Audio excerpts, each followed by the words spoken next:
વડોદરાના વાઘોડિયા ચોકડી વિસ્તારમાં ફાયરિંગની ઘટના. બાઇક પર આવેલા શખ્સોએ એક વ્યક્તિનો પીછો કરી ગોળી ધરબી દીધી. વડોદરા શહેરના વાઘોડિયા ચોકડી વિસ્તારમાં ગત મોડી રાત્રિએ ફાયરિંગની ઘટના બની હતી. બાઇક પર આવેલા કેટલાક શખ્સોએ એક વ્યક્તિનો પીછો કર્યો હતો અને બાદમાં ગોળી મારી દીધી હતી. આ ગોળી વ્યક્તિના ખભાના ભાગે વાગતા ગંભીર ઈજા પહોંચી છે. આ ઘટનાથી વિસ્તારમાં ભારે દોડધામ અને ભયનો માહોલ સર્જાયો હતો. હાલ ઈજાગ્રસ્તને પ્રથમ એસએસજી હોસ્પિટલ અને ત્યારબાદ મોડી રાત્રિએ ખાનગી હોસ્પિટલમાં સારવાર માટે ખસેડાયો છે. વડોદરા શહેર અને ગ્રામ્ય પોલીસની ટીમો આ બનાવ બનતા તાત્કાલિક ઘટના સ્થળે પહોંચી હતી. એફએસએલની ટીમ પણ સ્થળ પરથી પુરાવા એકત્ર કરવાની કાર્યવાહી શરૂ કરી હતી. હુમલાખોરો ઘટનાને અંજામ આપી ફરાર થઈ ગયા હોવાનું પ્રાથમિક માહિતીમાં સામે આવ્યું છે. હાલ તો પોલીસ દ્વારા સીસીટીવી ફૂટેજ અને અન્ય ટેકનિકલ પુરાવાના આધારે આગળની તપાસ શરૂ કરી છે.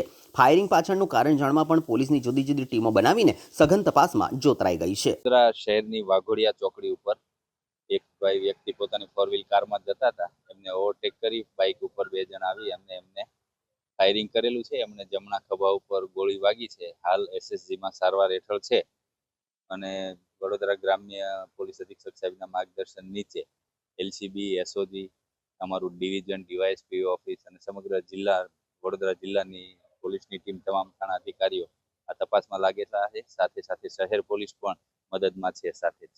કેટલા રાઉન્ડ ફાયરિંગ કરી હતા એ એક્ઝેક્ટ હજી ખ્યાલ નથી. જે ભાઈને વાગ્યું છે એ સારવાર હેઠળ છે. એ જ્યારે થોડા વ્યવસ્થિત થશે અને સ્ટેટમેન્ટ આપશે ત્યારે ખ્યાલ આવશે. હાલ તપાસ ચાલુ છે. સીસીટીવી કેમેરા જોવાની પ્રક્રિયા ચાલુ છે. શહેર અને ગ્રામ્ય પોલીસ બંને સાથે મળી અને આમાં લાગી ગયેલા છે તપાસમાં.